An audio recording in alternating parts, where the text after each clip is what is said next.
Welcome back, everyone, to the T.R.O.N podcast, The Randomness of Nothing. I have a very special guest today, a very accomplished author and person that actually is from my home state of Michigan, now in North Carolina, has written over 60 novels, and more importantly, is a martial artist like myself. Mr. Stuart Jaffe, thank you so much, sir, for joining me. Thank you for having me. I got to tell you, first of all, thank you for reaching out to me. And, I love the fact that you reached out because there's a lot of things that I saw in your background that really synced up to what was really up my alley. So first, just give a quick background about yourself. Sure. I'm Stuart Jaffe. I'm an author, best known for the Max Porter Paranormal Mysteries. I've written over 60 novels. I've been doing this for like 30 years. I was originally born in Jersey, but I lived in Michigan for several years, and I've lived all over the country. Now I'm in North Carolina. Like I said, I've been writing for about 30 years and continue to do this. Love it, and we'll keep doing it. What else can I tell you? I studied martial arts at Taekwondo for a long time. Right. Originally came up through the ranks in learning Taekwondo, which is the traditional, actually meant for fighting techniques. Yes, it is. And then when I moved down here, really couldn't find a Mudokan school. There was one, but I just was not impressed. Mm-hmm. So I ended up doing what you find more in America, which is just for sport. Right.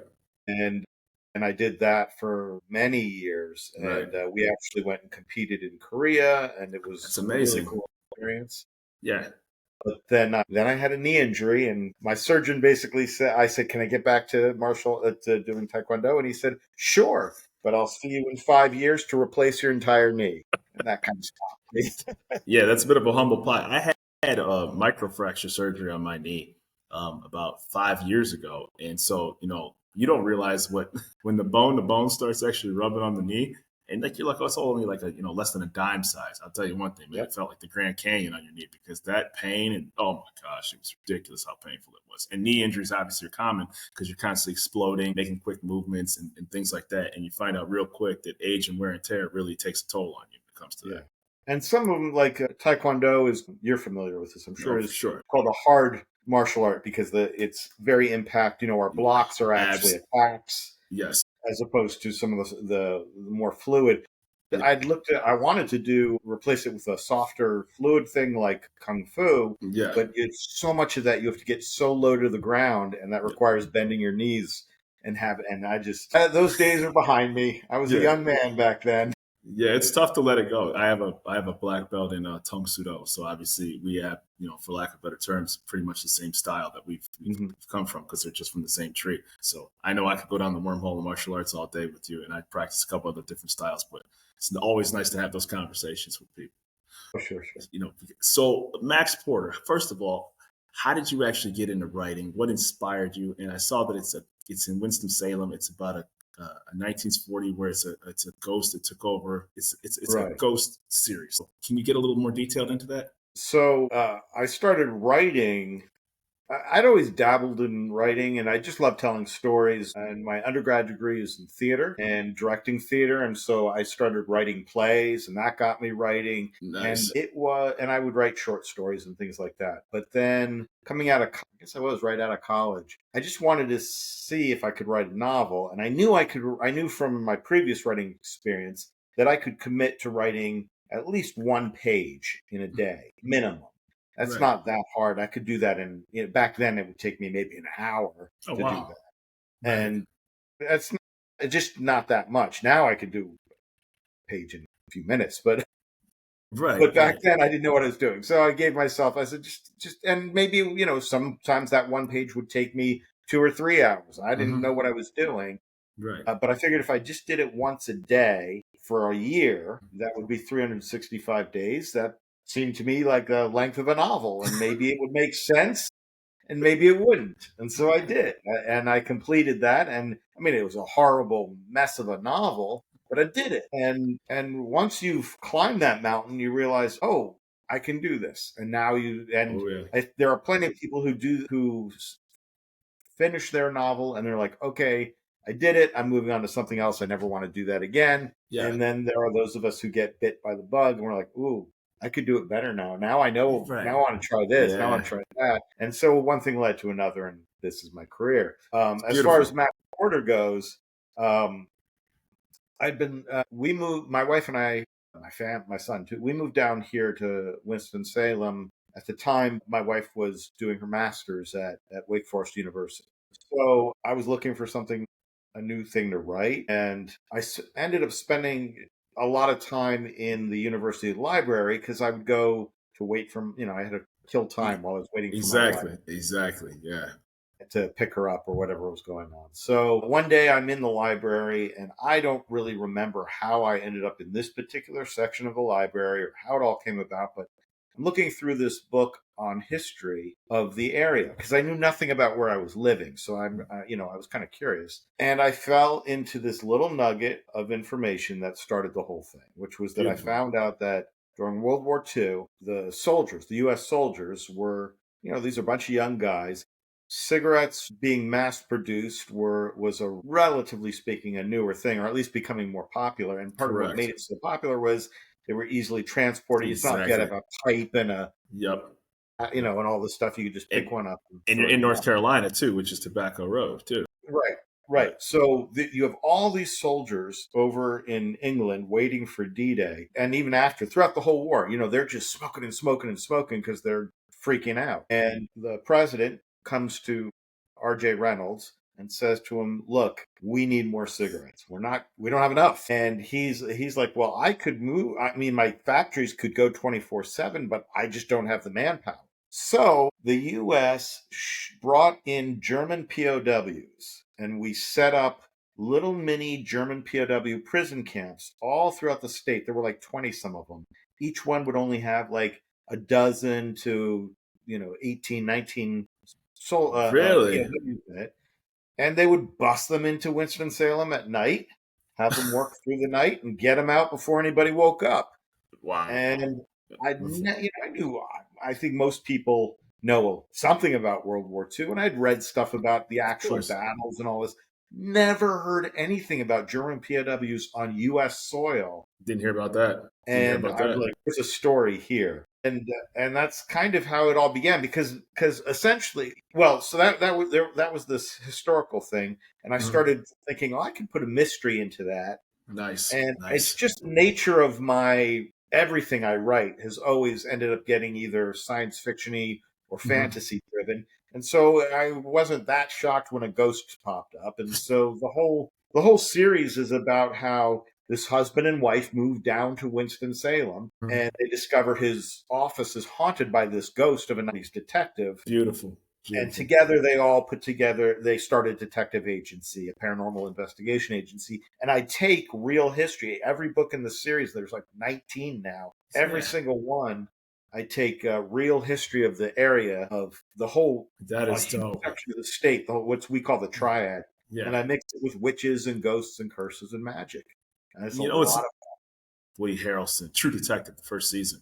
That was in like the Bayou, and it was so different because it was an area that hasn't been explored a lot on television and film. And so it was a different setting. So it immediately captivated you by its surroundings. So the fact that you have something based in North Carolina, in this area automatically piques my interest. So you got 19 books. So what other historical things did you find out? I will. True Detective did a really good job of opening up like that bayou area where you get a chance to see something different, and the cinematography is part of the story, right? There's not, I'm not saying that cities down south or on certain coasts don't have large buildings, but there's a lot of historical references that sometimes don't get the attention that they deserve of. in media and in shows. So, how much did the background of the area, like in North Carolina, which doesn't get a lot of media play, really impact the storytelling? Well, I'd say it's everything because, again, I'm taking real history of this area. So that one of the fun parts of writing the Max Porter books are that leading up to the actual writing of the book, I have to do research on these things. So I find a piece, and then I can actually go to the place and Nice, see what nice, it is. And some of them are underwhelming and some of them are overwhelming. for I sure. once I there's one book here. I'll give you two examples from the opposite ends. There's a famous um, place called the Devil's Tramping Ground, Oh wow. and this is this. It used to be in the middle of the woods, but the world has grown around it. But it's this section in the woods where nothing grows. It's like Mhm. it looks almost like a perfect circle, Hmm. and it's just like if just it's all dead. And supposedly, if you put like something out there, you come back in the morning and that thing will have been thrown to the side. And the idea that the legend is that it's the devil walking around in circles Yep. as he tries to make up his evil plans. Oh my goodness. Wow. In reality, it's a salt lick, like a, from thousands of years, and For so it's sure. all filled with salt, and nothing can grow because it's salty. No, And but still. so it's got this legend behind it. So I wanted to use this area. So I went and found it, and it's not hard to find because it's absolutely littered with beer cans and condoms and things because teenagers go there and party now, Right. Right. right? So it's and it's one of those things where there's the I think they changed the name of it, but there used to be the Devil's Tramping Ground Road, which Hmm. went by, and literally you can like see the road from the ground. Like it's not like you have to go in, walk an hour into the woods. It's Right. like Just 30 right over seconds there. there, if For even that. sure. For sure. It was just, and then I was there, and I'm like, okay, this is it. Yeah. It But was somewhat insignificant. Right. right, so it was not very exciting. However, by being there, I was able to take pictures of the area because I was using this for the big climax of one of the books, Mhm. and so I was able to get a lay of the land, get a feel for, oh, this is over here, this is over here. Oh, I Right. would never have known that there's a tree stump in the middle of this thing, and I could use that, Exactly. that Yeah. kind of. So even an underwhelming one can be useful. But on the other end is a place called Kerner's Folly. Okay. Uh, this is a house in Kernersville, North Carolina, which is like, I've heard of it. yeah, it's like 30, 40 minutes east of Winston-Salem. And the house and the town are named after Mr. Kerner, who was a interior, the equivalent of an interior decorator now. Mhm. And you can go to this house and get a tour, which I did, and it's a weird house. There's a very logical reason for it, but when you go in, it's weird. It's almost like at times like being in an MC Escher drawing. Like nothing makes sense. Like there are stairs that just go into a wall, or there are no doors are the same, no trim is the same. There's I forget how many floors. There's a lot of floors to the house, Right. and Right. when you go up, there's a half floor. So there's floors 1 and 2, and then there's 3.5. Which I'm a short guy. I'm like 5'3", 5'4", and Okay. my head touching the ceiling of Oh this. wow. There's a huge ballroom that has these really freaky marionettes that are the whole of the family, Got and then it. in the attic is a replica of the house. So there's Jeez. weird A things. replica of the house upstairs in the attic. That's crazy. Right. So now it's all crazy. Now I will. So again, I get all these pictures of this stuff, and I'm able to use it for the Mhm. book. That things I would never have known about. Right. Right. All of it, however, when you know the history, actually it's very unexciting. It's simply that, again, he was an interior decorator and an Right. interior designer, Mhm. and so he used his house as a showroom. Yep. So Yep. all the different doors are models you could buy, and you could see what a door looks like. The Right. staircase is I could build a staircase like He, this he or like was this. selling it as soon as people came and visited. Right. Absolutely. Here's the different trims you could have. And then the half floor Mhm. is has nothing to do with selling. It's merely he wanted to build a rooms for Right. his children that they could function in, that weren't oversized because they're small and the world is big. Absolutely. Absolutely. The replica of the house is just a dollhouse of the Yeah. house, and he built Gotcha. it for Gotcha. his daughter. Right. And then the other cool thing about that house, by the way, is that the attic was converted into a theater, like a Oh, stage, nice. and they put plays on there for the locals and all that. That's It is awesome. it is the first private small theater in the United States that was ever built.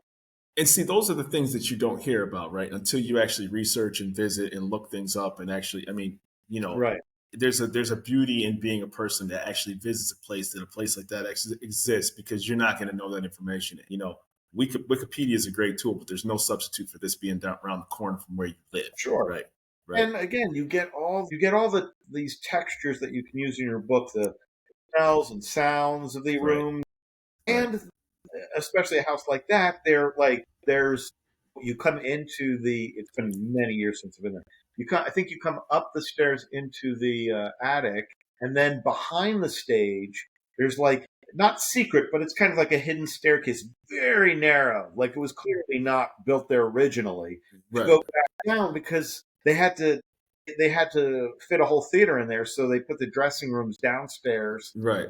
They had a Nice. little Nice. Yeah. So backstage that was the entire encompassing access. entire location the Well, entire time. that's something I'm going to use. Because it's narrow and That's creepy. very, very interesting. I wish I could visit a place like that. I could lose my mind in a place like that.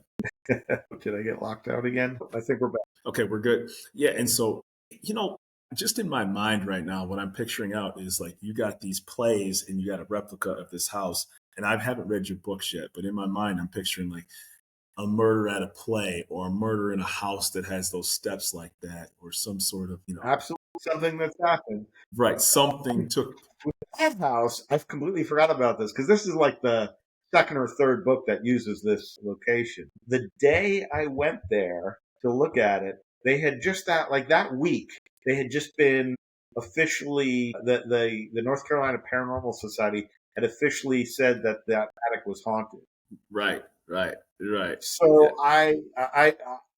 you'll have to read the book because I don't even remember what the whole haunting deal was, but I used it, and so yeah, there's a ghost in that attic, and so I use that as a major part of the story. it's beautiful. Yeah, and like I said, my mind just started spinning as soon as I could see myself walking through that. Right, like it's almost like that Jennifer Lopez movie from like 2000, like The Cell. Right, when she was like in the mind of Vincent D'Onofrio's character, and you're like, Mm. this movie wasn't necessarily great, but I've never seen anything like that done before.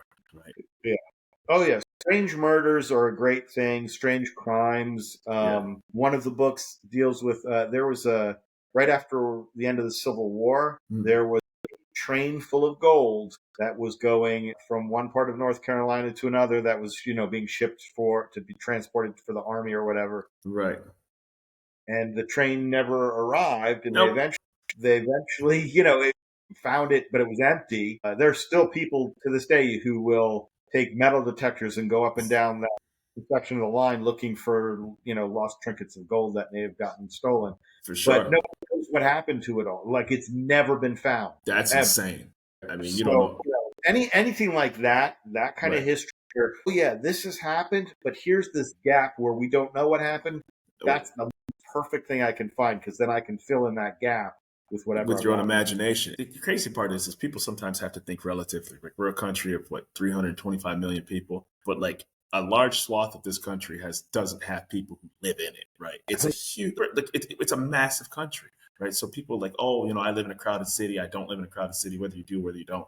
Well, like 80% of the population does not live in an urban congested area. So there's a large portion of this country that if you take a train or take a bus, you're going to fields and fields and fields. And in those fields and in those mountains and in those hills are stories that just don't get told. And then it gets passed down locally. And someone like yourself can suddenly say, you know what, I think I can use my mysterious and mischievous mind to really plug some holes in here and use the historical reference with my own imagination and get something really beautiful coming up. And that's wonderful.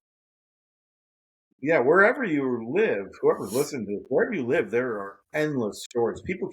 I have fans who be like, are they ever going to do anything outside of North Carolina? And I'm like, there's too many stories already here. I don't need to go anywhere else. Right. So this is a separate question, kind of still up the alley of writing though. How does AI impact writing now? Like, I mean, obviously you did it the traditional way. Now there's artificial intelligence. What's the difference and how is that transition in your writing career, if at all? Well, it doesn't affect me, and I don't use it, and I strongly urge anybody who wants to be a writer not to. Hmm. I mean, it's kind of like AI music. AI being used as a creation of art is pointless and stupid because art and entertainment is part of art. Art exists because it is the act of human beings talking to other human beings about what it means to be a human being. That's what Right. we're doing. Right. That's why stories, Get whether told. it's a story told through music or through a play or a movie or a book Right. or a painting or sculpture, whatever art form you have, that's what we're doing. Even if it's John Wick, something that's really just there for action, Right. it's there say to you, well, you're a human being. Here's what a human being in this situation, this crazy situation you'll never be in. Right. But now you put yourself in those shoes. You can vicariously think about it, and you'd be surprised. I write fantasy and science fiction. And one of my first series was a post-apocalyptic fantasy where magic caused the apocalypse. I always describe it as Xena meets Mad Max, pure, Nice. just violent, action-packed adventure. Right. And I had a lady come up to me shortly after the third book. It's a 6-book series, but there was Hmm. like 3 books into it. And she comes up to me. I'm selling my books at a convention, and she says, "I want to thank you for writing this." I'm like, "Great, that's nice." You go back. She goes, "No, no, no. It helped me so much." And I'm thinking, "This helped you? How could Right. this?" This is on the deep end, right? You know what I mean?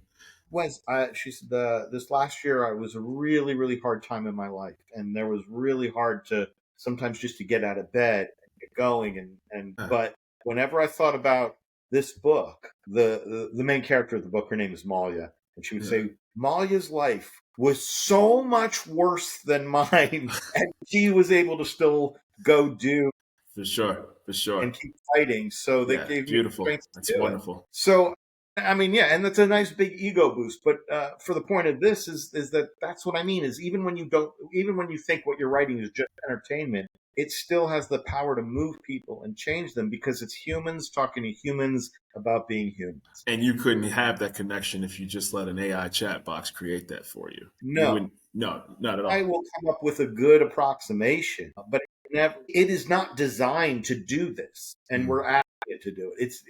It's mimicry, right? Let right. alone, I mean, there's the moral aspect that AI in writing has stolen all of all of our published novels, so it's Mm, stolen my work, and I never got paid for it, and they trained it on that, mm, and Facebook is stealing everybody the published works, but all of your posts, everything you've ever written is going into Facebook to help train their models. And right. they're all, I mean, the Pandora's box is open, the genie's out of the bottle. We can't, none of us are ever going to get that back. Right. But here's the thing to understand about AI and why if you do it, you're just, I don't even know why you would want it. I don't understand. If you want to create something, create it. If you don't, then why, So these are can it be used as an editing tool then? If you said, okay, I would like to clarify this sentence. so absolutely, AI is a great tool. For example, one of the ways we've been using AI forever is spell check. That's AI, folks. Basic one, but it's an AI. Same with grammar check. Sure, absolutely. That's a Sure. tool. It's not doing the creative, artistic, expressive part for you. It's Right. helping you do that. Right. Right. And that's different than what people are using it for. And the Right. problem with using it is that this was an experiment done early on, and I've always thought this was a really good, or I don't know if it was an actual experiment done, but it was a explanation that puts into clarity why AI will never actually be good at art. Mm-hmm. If you take an AI like a Chat GBT, cut it off from all learning, and just fed it Shakespeare. So that's the only thing it knows is Shakespeare. And then you say, write me a sonnet about whatever, in the style of Shakespeare. It will do that. And Mm-hmm. it will give you a sonnet, and the sonnet will be okay. Right. Right. Because what it does is it creates an average, a median. And so it will only ever be able to create an average Shakespearean sonnet. It could never, ever, ever create something great or something really terrible. Because if it does that, Medium. It goes to the medium. right, because if it accidentally creates something great, it will cut that out and say, that doesn't fit the median. That's Right. an outlier. And outliers are what we crave. There's all kinds of mediocre crap on streaming services or in the movie theaters, and we go and we're like, yeah, that was okay. But it doesn't Right. really do anything for us because it really wasn't that good. It's almost like cooking, right? So like, your mother, grandmother, wife would know exactly the right spices on, to the T. Right. Even though the cookbook may say a certain this is exactly what you need to do. It's like, well, yeah, you can cookbook it, but I like it a little bit more like this. You got to add the hot sauce, you got to add, herbs and spice and things like that. And that's where a real human interaction experience comes in. those personal Mhm. touch feelings that come in with like that way, it tasted good, or And that it hit your taste bud. human beings, as far as audiences of things, we are terrible at knowing what we're going to like. We're great once it happens. We're like, ooh, I like that, but we Mm-hmm. would never pick that. There's so many examples in film, like what the Barbie movie. No, but Fun other movie, than fun people who movie. love Barbie, and even people who love Barbie would be like, how are you going to make that into a It was movie? very funny because I thought the It's same stupid, thing. It was you very know? funny because I was like, yeah, Yeah, and I mean that's just off the top of my head of something more recent, but it goes back. You can go back. What is often considered one of the greatest, if not the greatest movie ever made, is Citizen Kane. And when that beautiful thing movie. it was breaking all the rules of how you make a movie. So RKO nobody record. Yeah. do well. Same with Star Wars. Even George Lucas was like, "This is I ruined my career." Yeah, But because it's after American Graffiti, right? So yeah. yeah, So nobody knows. Nobody, including the artist, often knows whether what they've created or the artwork how it's going to connect. I'm And an AI can never do that. It can never take that chance. It will reject that creation and say that's not what I'm being asked to make, and it'll make something lesser than that. got it, So that's got it. just one of many reasons I hate AI. As far as creating art, Right. I think AI is going to be a fantastic tool, or whether it's like I use it, like you said, like we were talking about for spell check and grammar and things like that to speed up processes. Sentence continuity, things like that. Right. Sure, other parts of life, a self-driving car has got to be using some forms of AI. Mhm.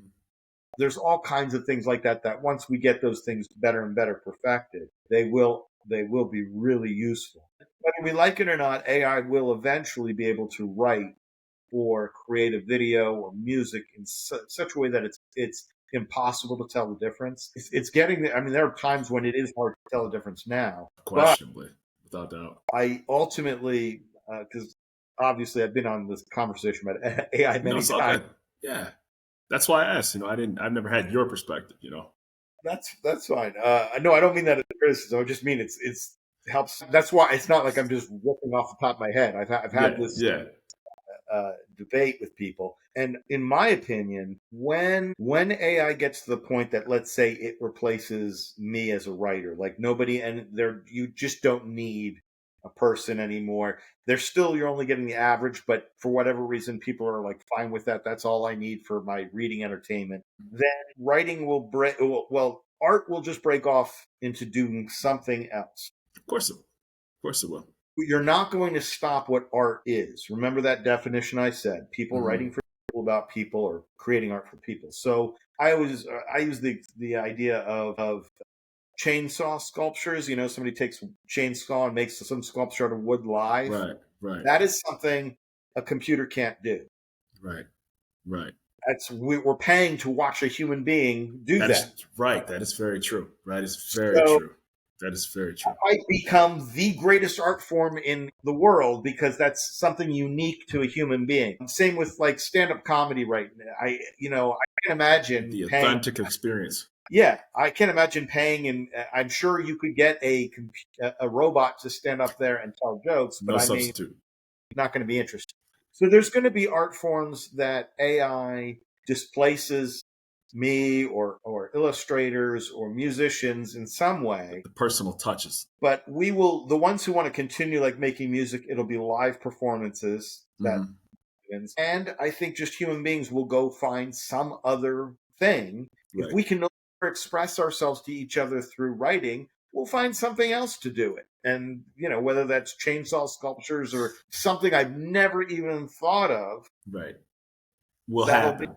Well, it's sure. funny you mentioned John Wick before, right? Because the reason why John Wick was so successful was because people got tired of special effects fight scenes. They got tired of green screens. They got tired of, the actor who couldn't really perform the stunt, or you could clearly see that it wasn't them, or the quick cuts and things like that. And then you saw this movie, and anybody who's seen the old Hong Kong and Japanese movies, this is not new, right? So John Wick didn't create this, but as far as American mainstream films, this was the first time in a long time where you're like, Sure. hey, wait a minute. The actor knows the scene. The actor can fight. The director is a former stunt coordinator, and stunt double and martial artist, and all the people on screen are actually performing actual martial arts, and it's authentic, and you're like, it mattered to a fan who watched action films and watched fight choreography. That mattered. We've all seen Van Damme, we've all seen Scott Adkins, we've all seen Wesley Snipes, but this was the mainstream movie of the guy who did The Matrix that's fighting in his kitchen with knives and guns, and you're like, there's no computer that can substitute that experience. Nothing. And and like you said, they took one of the big things they took from the old school Hong Kong films is not just once you have somebody who can do these things, you then show them happening. You don't cut it. They're Nope. the punches, the flips, the shoot, the gunshots, all of that was, you got to experience authentic. Yeah. And then he actually reloads, right? He's the small absolutely. The small things, like he's reloading, right? And you're like, okay, this, and then you're like, where's more of this coming from? So, obviously you've written a lot of novels. You're very successful in your field.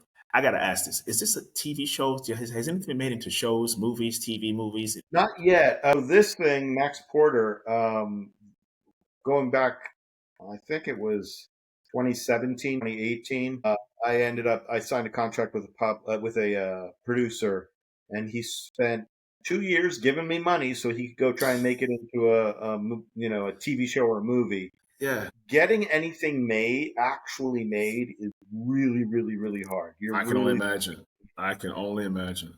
I know some authors, some bigger name authors that have made a killing on adaptations year after year, letting their things get optioned, and they've never been made. And in fact, one author once said to me, I kind of don't want it ever to get made because this is guaranteed money, and if it gets made, I'm only going to get a big payout if it does well.